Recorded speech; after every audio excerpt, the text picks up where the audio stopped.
ఇప్పుడే జీ5 app download చేయండి. చూడండి మీ ఫేవరెట్ టీవీ షోస్ ఎప్పుడైనా ఎక్కడైనా. నా పెళ్లిని ఆపడం నీ వల్ల కాదు కదా, ఆ బ్రహ్మ వల్ల కూడా కాదు.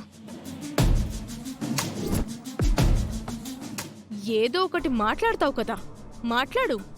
యుద్ధ భూమిలోకి దిగిన తర్వాత విజయమైనా సాధించాలి, ప్రాణమైనా వదలాలి అని అంటారు. అయితే ఇప్పుడు నువ్వు ప్రాణం పోయిన దాంతో సమానం, అంతేనా? ఆఖరి నిమిషాలు నాకు బాగా కలిసొస్తాయని గతంలో నేను చాలాసార్లు చెప్పాను. నా నమ్మకం అంతా అదే. దీన్నే ఫూలిష్నెస్ అని అంటారు. ఇంక నువ్వు అత్యాశలకు దురాశలకు పోకుండా ఉండడం మంచిది. రియాలిటీలో బతకడం ఇంకా మంచిది. గెలుపు ఓటమిలకి మనిద్దరి మధ్య ఆఖరి ఘట్టమిది. ఇందులో విజయం నాదే.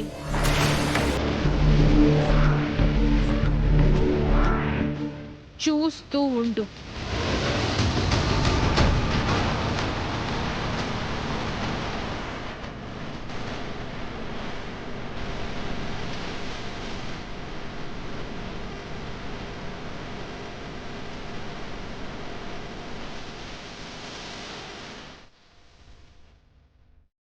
ఎందుకు అన్నీ నిహారికకు అనుకూలంగా జరుగుతున్నాయి? నిహారిక పెళ్లిని ఆపే మార్గమే లేదా?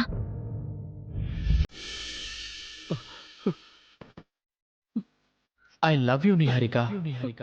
Accept my love.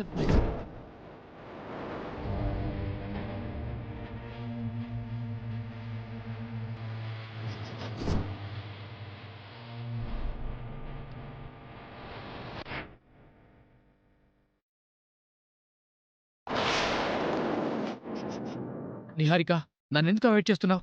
నా ఫోన్ ఎందుకు లిఫ్ట్ చేయడం లేదు? నన్ను ప్రేమించానన్నావు కదా, ఇప్పుడు నీకేమైంది? చూడు, జరిగిందేదో జరిగిపోయింది.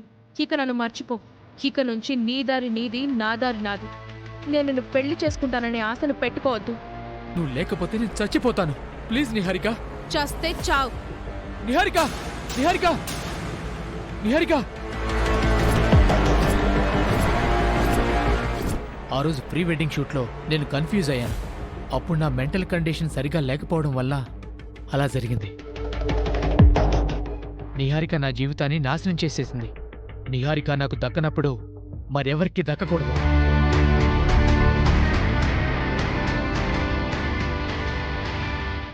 చెప్సంది. నిహారిక ఎక్కడుందో నాకు వెంటనే తెలియాలి. ఈ రోజు వేదవతి గారి రెండో కొడుకుతో నిహారిక పెళ్లి జరగబోతుంది. అవునా? ఎక్కడ? కళ్యాణ మండపంలో. ఆ లొకేషన్ నాకు వెంటనే షేర్ చేయరా. ఓకే సందీప్. నన్ను కాదని మరొకరిని పెళ్లి చేసుకుంటావా? నన్ను సంతోషాలకి దూరం చేసి నువ్వు లైఫ్ లాంగ్ ఆనందంగా ఉందామనుకుంటున్నావా?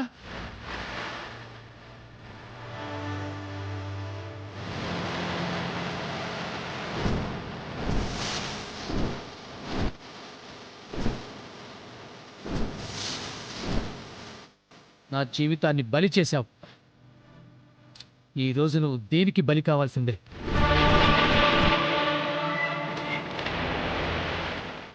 జీ5 యాప్ డౌన్లోడ్ చేసి అన్ని ఎపిసోడ్స్ పూర్తి ఉచితంగా చూడండి.